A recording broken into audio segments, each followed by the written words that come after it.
Daniel had always lived a quiet life, far away from big towns and loud saloons. He liked the open land more than crowded places.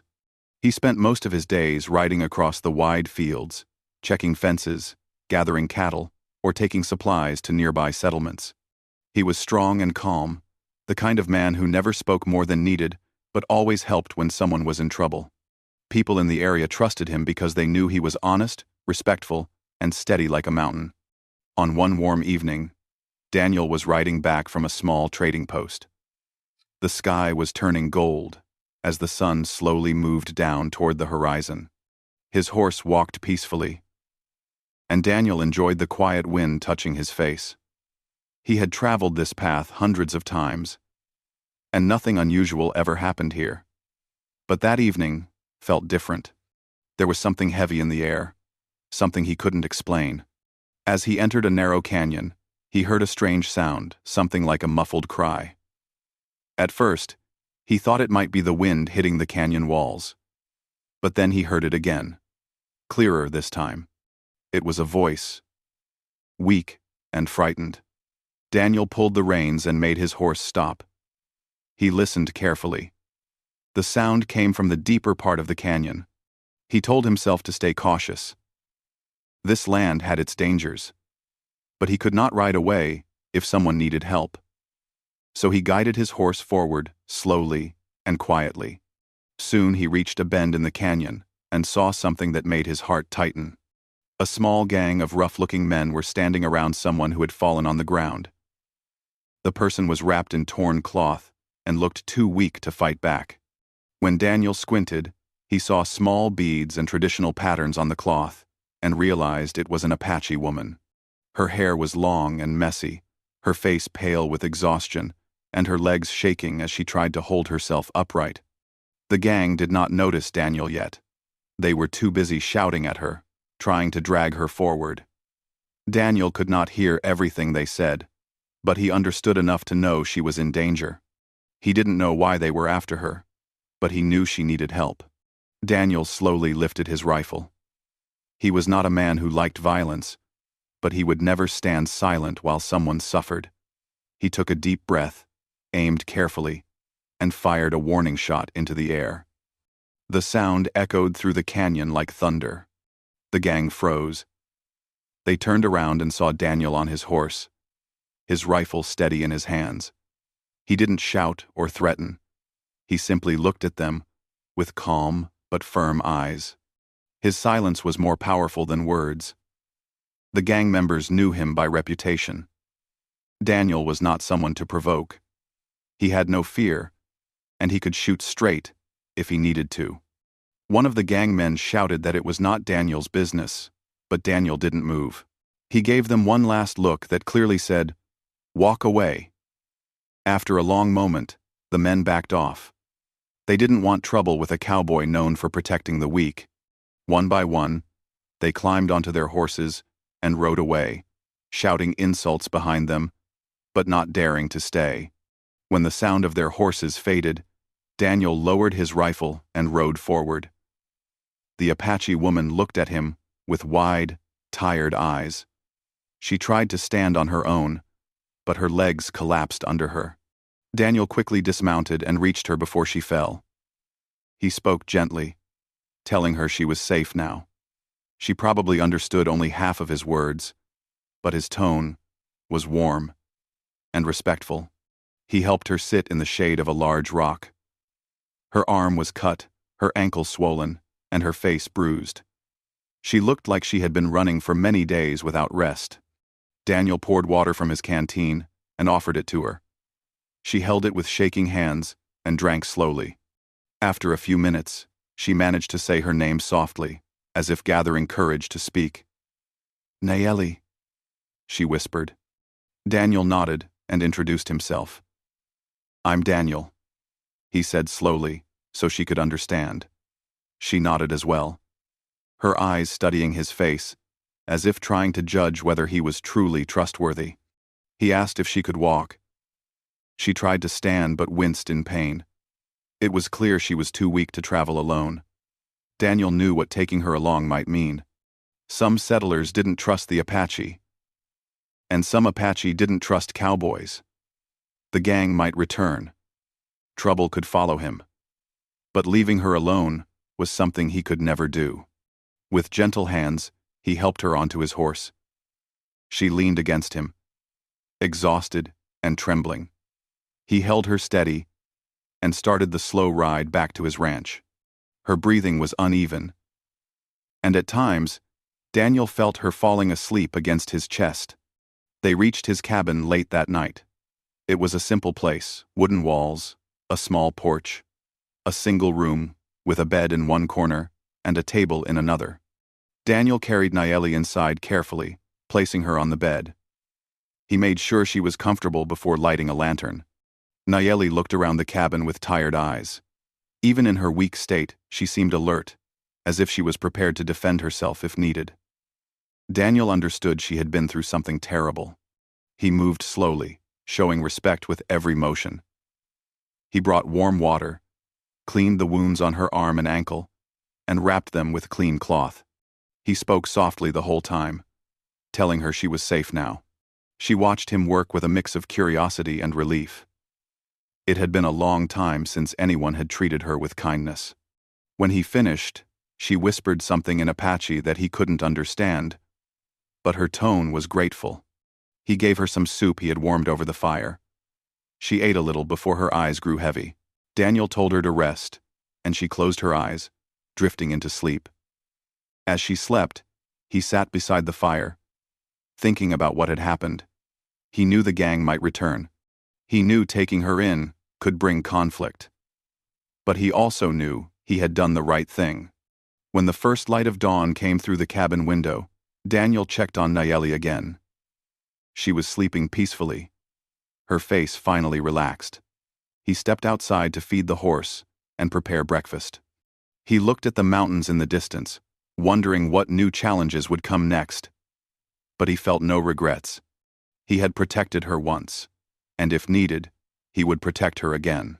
Inside the cabin, Nayeli slowly opened her eyes. The pain in her body reminded her of everything she had survived. But then she saw Daniel outside through the window, moving calmly, working softly, showing no sign of fear or doubt. For the first time in many days, she felt hope. She whispered his name to herself, as if testing it. Daniel. She didn't know what the future held, but she knew that meeting him had changed her path. And somewhere deep inside her heart, a small seed of trust began to grow. The morning sun warmed the small cabin as Daniel returned inside with a bowl of warm water and a gentle expression on his face. Nayeli sat up slowly on the bed, her eyes still heavy from exhaustion. She seemed unsure of where she was for a moment. But when she saw Daniel, her fear softened.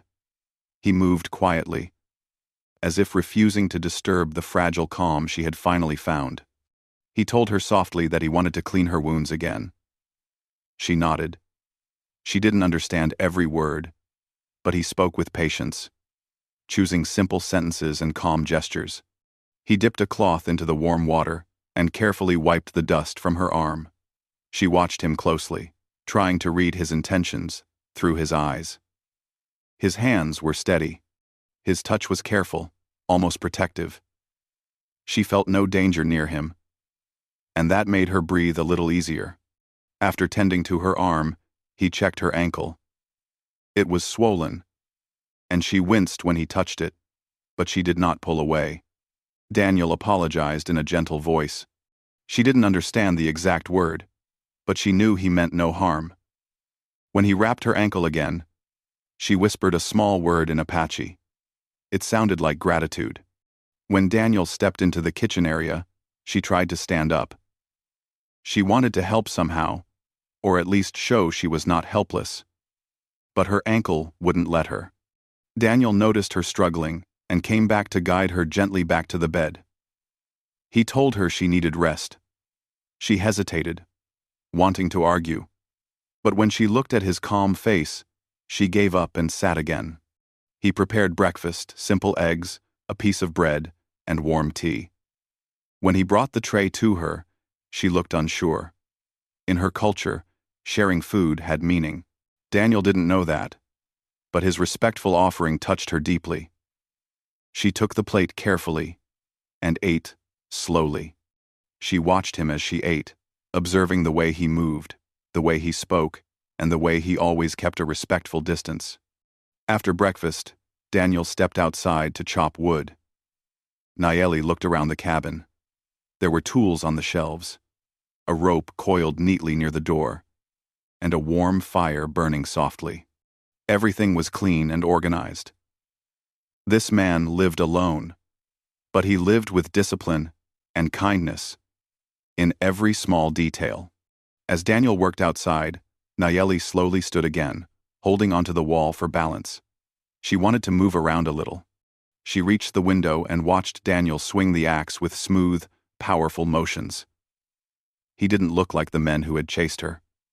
His eyes held no cruelty. His hands, though strong, were gentle when they had touched her wounds. She felt something unfamiliar, inside a growing sense of safety.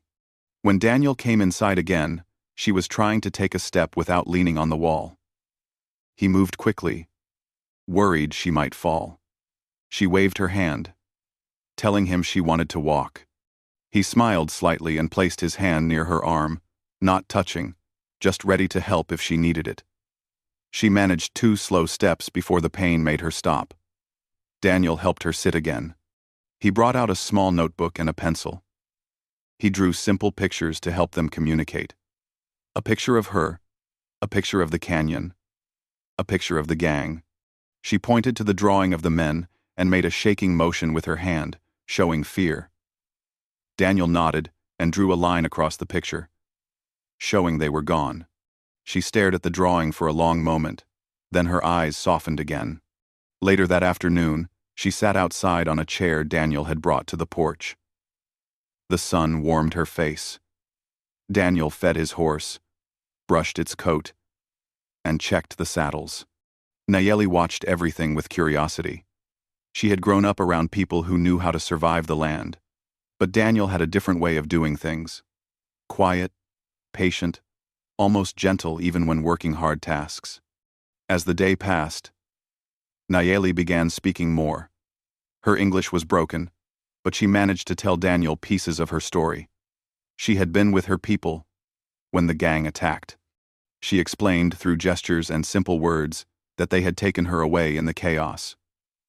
She had fought to escape and had run for days before collapsing in the canyon.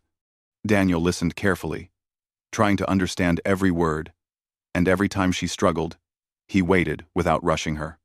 Evening came again, and Daniel cooked a warm stew. He offered her a bowl, and they ate outside, where the sky turned orange and purple.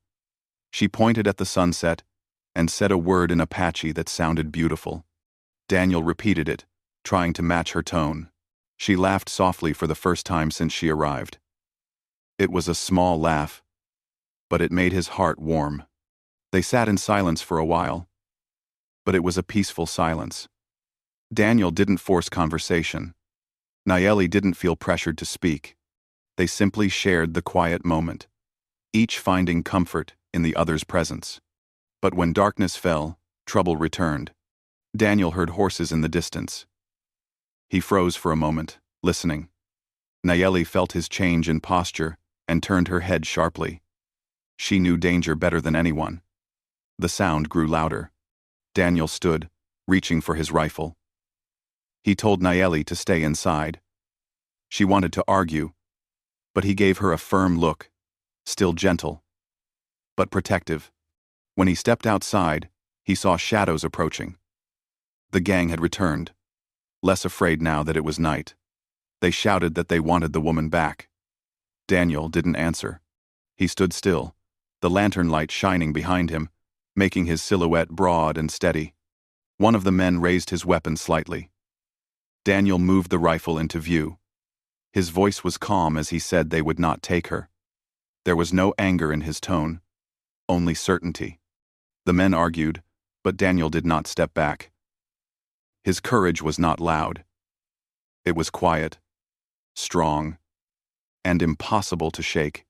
Inside the cabin, Nayeli watched from the window. She felt her heart pound. Daniel was just one man, and yet he stood in front of a group without fear. She closed her eyes for a moment and whispered a small prayer. The gang finally decided it wasn't worth the risk. They spat in the dirt, turned their horses, and rode away into the darkness. Daniel watched until they disappeared completely. Only then did he lower the rifle. When he walked back inside, Nayeli searched his face. She didn't know the words to express what she felt, but her eyes showed everything: fear, relief, gratitude, and something deeper growing quietly inside her heart. Daniel told her everything was fine. She didn't fully understand the sentence, but she understood his voice. She moved her hand slowly toward his arm, touching it lightly. It was her way of saying thank you. Daniel nodded and gave her a small smile. She returned it, shy and slow, but real. As the night grew colder, Daniel added more wood to the fire. Nayeli rested again, her mind replaying the moment he stood between her and danger without hesitation. She realized that this man did not help her because he wanted something. He helped her because it was his nature. And that changed something inside her. As she drifted into sleep, she whispered his name softly. Daniel. It felt safe on her tongue, like a promise she didn't yet understand. The next morning arrived quietly, with soft light slipping through the cabin window. Nayeli woke up feeling stronger than before. Her ankle still hurt, but her mind was clearer. She looked around the small room and realized she had slept peacefully, something she hadn't experienced in many days. Daniel was already awake, boiling water on the stove and preparing breakfast. He glanced at her and smiled gently, as if relieved to see her awake. He walked over slowly and asked if she slept well. She didn't understand the full sentence, but she nodded to let him know she felt better. Daniel handed her a cup of warm tea and helped her sit up. She sipped it carefully, letting the warmth calm her body.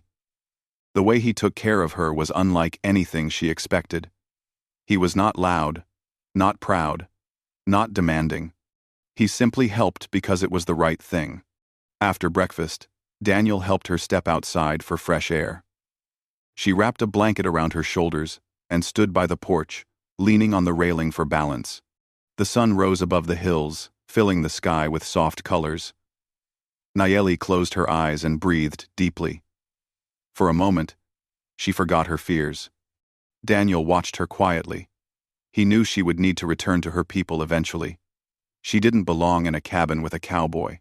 She belonged in the mountains where her people lived. But the thought of her leaving made something inside him tighten, though he didn't want to admit it. When Nayeli opened her eyes again, she looked at Daniel with a calm, steady gaze. She touched her chest, and then pointed toward the distant mountains. It was clear she wanted to return to her tribe. Daniel looked at the direction she pointed, then at her swollen ankle. He shook his head softly. Not today. She wasn't ready. But Nayeli insisted. She touched her ankle, then made a walking motion with her fingers, showing she would heal soon. Daniel understood. He nodded slowly. He knew he had to take her home when she was strong enough. They spent the next few days in a routine that felt strangely peaceful. Nayeli helped with small chores. She swept the porch, gathered herbs, and cooked when she could. Daniel worked on the ranch but always returned to check on her. They communicated through simple words, gestures, and expressions. Each day they understood each other a little more. They shared meals, stories told through drawings or hand signals, and quiet evenings watching the sunset together. Nayeli learned new words from him: water, fire, horse, safe. Daniel learned words from her son: friend, thank you. Their worlds were different, yet something grew between them, something gentle and warm. One afternoon, after many days of rest, Nayeli stood on her own without leaning on anything. Daniel's eyes widened slightly. She took a slow step, then another. She turned to him with a proud smile. She was ready. Daniel felt a heavy feeling in his chest. Knowing what this meant, that night, Nayeli sat by the fire, staring at the flames. Daniel gently told her they would leave for her tribe at sunrise. She nodded but didn't look happy. She wasn't afraid to return home, she was afraid of leaving him behind. She knew what he had done for her. He had saved her life twice. He had protected her without expecting anything. Among her people, that meant honor. It meant trust. It meant something deeper. The next morning, Daniel saddled his horse. He helped Nayeli climb onto it, and then mounted behind her to keep her steady. She held the saddle tightly, but her back rested lightly against his chest. The ride through the open land was long and quiet. The wind brushed against them, carrying the smell of pine and wild grass. As they rode deeper into Apache territory, Nayeli became tense. She worried how her people would react to seeing her with a cowboy. Daniel felt her uneasiness and told her softly that everything would be all right. She didn't understand the words, but his voice reassured her. After several hours, they reached the foot of the mountain. Smoke rose from small campfires in the distance. They were close. Nayeli's hands trembled slightly. Daniel slowed the horse and gave her time to breathe. Suddenly, figures appeared among the trees. Apache scouts. They approached quickly, weapons raised, ready to defend their land. Nayeli lifted her hand weakly and called out in her language. The scouts paused, shocked to hear her voice. They rushed forward, speaking quickly and urgently, helping her off the horse. Daniel stayed still. He didn't move or speak, knowing the situation was delicate. The scouts looked at him with suspicion. But when Nayeli touched Daniel's arm gently, their expressions changed. They saw she trusted him. The scouts guided them to the main camp. When the people saw Nayeli, cries of relief filled the air. Women hugged her, elders touched her shoulders, and children watched with wide eyes. She had been missing, and many thought she would never return. Her survival was a blessing. Daniel stepped back, letting the people surround her. He felt like an outsider, and he knew he was. He had brought her home safely. His part was done. The elders formed a circle and listened as Nayeli told her story. She spoke in her language, her hands moving in the air as she described the danger, the gang, and the cowboy who saved her twice. Her voice grew emotional when she spoke about Daniel. She pointed at him with respect, telling her people he had shown honor, courage, and kindness. The elders looked at Daniel with new eyes. They saw not just a cowboy, but a man who risked his life for someone he barely knew. Daniel nodded respectfully to them and turned to leave. His heart felt heavier than his footsteps. He had grown used to Nayeli's presence at the cabin. The quiet meals, shared stories, her soft laughter. He never expected anything from her. But the thought of her disappearing from his life so quickly made him feel strangely empty. He put his foot in the stirrup and was about to climb onto his horse when he heard her voice behind him. She called his name, strong and clear. He turned. Nayeli walked toward him, her steps slow but determined. Her people watched in silence, understanding something important was happening. She stood facing him, her eyes steady and full of meaning. She touched his hand gently, then placed her other hand over her heart. Her lips trembled slightly before she spoke in careful English. "You saved me, 2 times." Daniel swallowed, not knowing how to respond. She took a deep breath, her voice becoming stronger. "You protected me, with your life." She paused, searching for the right words. Then she said something that made the entire camp fall silent. "You're my husband now." Daniel froze. He didn't expect this. He didn't understand if she truly meant it, or if it was the way of her people. Nayeli saw his confusion, so she explained, using simple English and gestures. Among her tribe, a woman could choose the man who showed the greatest honor, the man who proved his heart was good and brave. She chose him not because she owed him anything, but because she trusted him more than anyone. She chose him because she felt safe with him, because she had seen his heart. Daniel tried to speak, to tell her she didn't need to feel obligated. But she shook her head firmly. She lifted her hand and touched his chest lightly, right where his heart was. "I choose," she whispered. The elders nodded. The choice was hers. Daniel felt his breath catch. He had never expected something like this, yet he felt something deep inside, a warmth, a pull, a sense of rightness he couldn't deny. He looked into her eyes and saw sincerity, courage, and affection that had grown quietly over the days they spent together. Slowly, carefully, he nodded. Nayeli smiled, a soft, emotional smile that held gratitude, trust, and hope. The tribe exhaled in relief and joy. A new beginning had formed in that simple moment. Daniel stood beside her, realizing that his life had changed in ways he never imagined. He had come only to keep her safe, but she had chosen him with her heart, and that choice meant more than anything he had ever known. Daniel stood quietly in the center of the Apache camp, still trying to understand what had just happened. Nayeli had chosen him, not out of fear, not out of debt, but out of her own will. Her words echoed in his mind again and again, soft yet powerful. "You're my husband now." He had never expected such a moment. He had come only to protect her, to make sure she reached her people safely. But life had turned in a direction he could not have predicted. When he looked at Nayeli, he saw sincerity in her eyes, and he felt something warm settle deep inside him. The elders approached them slowly. They studied Daniel carefully, as if measuring his spirit, his honesty, the way he behaved, but they had already heard her story. They had heard how he stood alone against a gang, how he tended to her wounds, how he sheltered her without taking advantage of her weakness, and how he risked trouble just to keep her safe. In their eyes, that spoke louder than any words.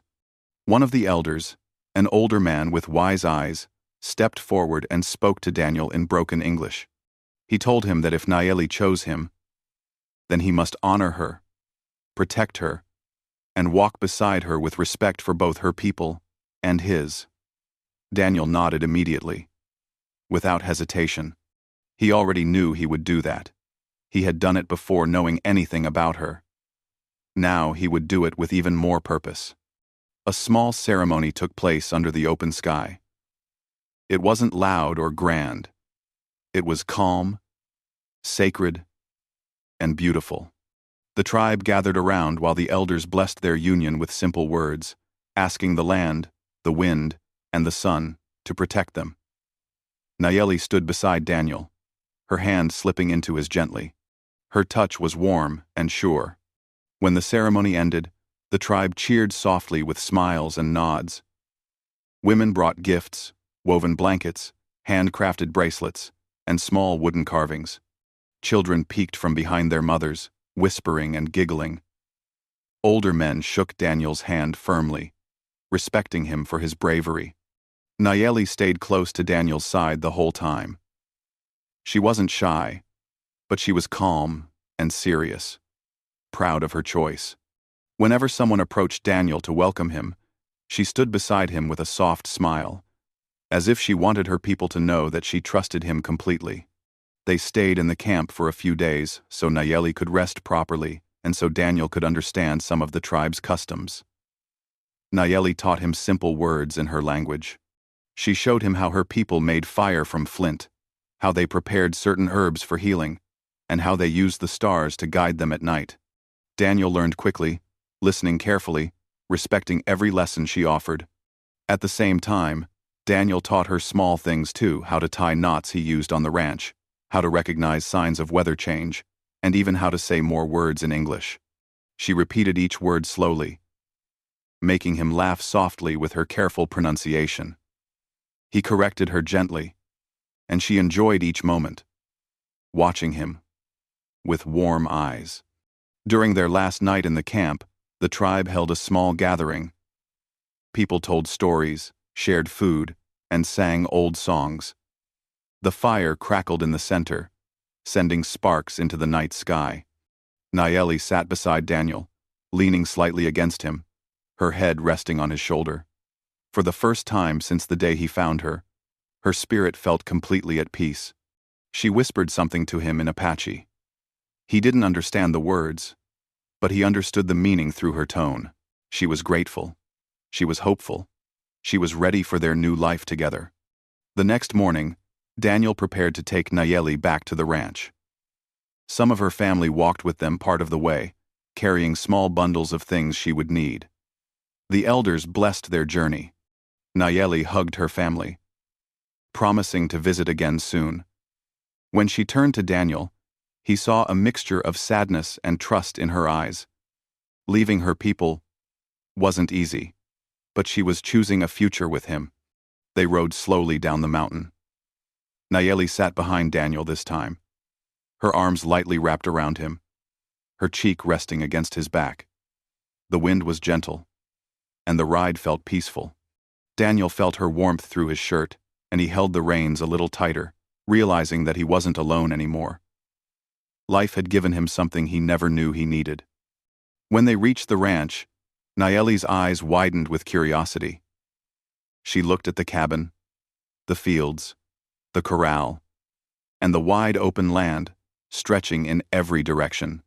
This new world was different from her mountains and forests, but she felt no fear. She trusted the man beside her. Daniel helped her down from the horse and stood with her as she looked around. She walked slowly, observing everything: the wooden steps, the porch, the old chair, the smell of soil and grass. Daniel waited quietly, letting her take her time. Finally, she turned to him and gave a small smile, the kind that comes from the heart. They entered the cabin together. The space looked brighter now, as if her presence added warmth to every corner. Nayeli touched the table, the shelves, the blankets folded neatly. She moved gently, like someone exploring a place that would soon become home. Over the next days, life settled into a new rhythm. They worked together, laughed together, and learned from each other. Nayeli surprised Daniel with her skills. She could track animals easily, identify plants, and move silently through nature like she belonged to it. Daniel showed her how to tend the ranch, how to care for the horses, and how to handle tools she had never seen before. Every evening, they sat outside watching the sunset. Sometimes they talked. Sometimes they didn't. But the silence between them was never empty. It was full of understanding, comfort, and something growing deeper, a soft bond that became stronger with each passing day. Nayeli brought small traditions from her culture into the cabin. She placed a carved figure of a hawk near the window for protection. She tied a woven charm above the door to bring peace. She taught Daniel simple songs her mother had taught her long ago. Daniel listened, mesmerized, not understanding the words but feeling the meaning through her gentle voice.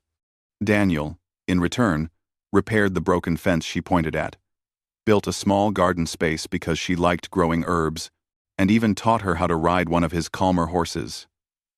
She laughed every time the horse took a slow step, her hair blowing in the wind, her face glowing with joy. One evening, after a long day of work, Nayeli stood beside Daniel near the corral. She watched him pet one of the horses, his movements steady and gentle as always. She stepped closer to him and placed her hand over his. Daniel looked surprised for a moment, but then relaxed, understanding the simple gesture. She spoke softly, her English still simple but filled with emotion. "You, good man, brave man, my man." Daniel felt his heart tighten in a warm, powerful way. He placed his hand gently over hers. He didn't need many words. His eyes spoke for him. From that night on, something quiet and beautiful settled between them. They were not just two people living together. They were partners. They were companions. They were two hearts learning to walk the same path. Weeks passed, and the ranch felt more alive than it ever had. Nayeli filled it with laughter, warmth, and soft songs. Daniel filled it with safety, stability, and love he didn't know he was capable of giving. People in nearby towns heard stories of the cowboy who brought home an Apache woman, and many doubted they would last. But Daniel and Nayeli ignored the whispers. Their life was built on trust, not on the opinions of strangers. They created a home where two worlds blended, her traditions and his, her spirit and his strength. Every challenge they faced together. Every sunset they watched as one. Nayeli often thought back to the day he saved her in the canyon. She knew now that moment had been more than rescue. It had been the beginning of a journey that fate had chosen for both of them. And Daniel often thought back to the moment she said, "You're my husband now." He had not known then how deeply those words would shape his life. But now, as he stood beside her under the wide sky, he knew one thing for certain. Her choice had given him a future filled with meaning. Her presence had given him a home filled with light. Her heart had given him a love that grew quietly, beautifully, and forever.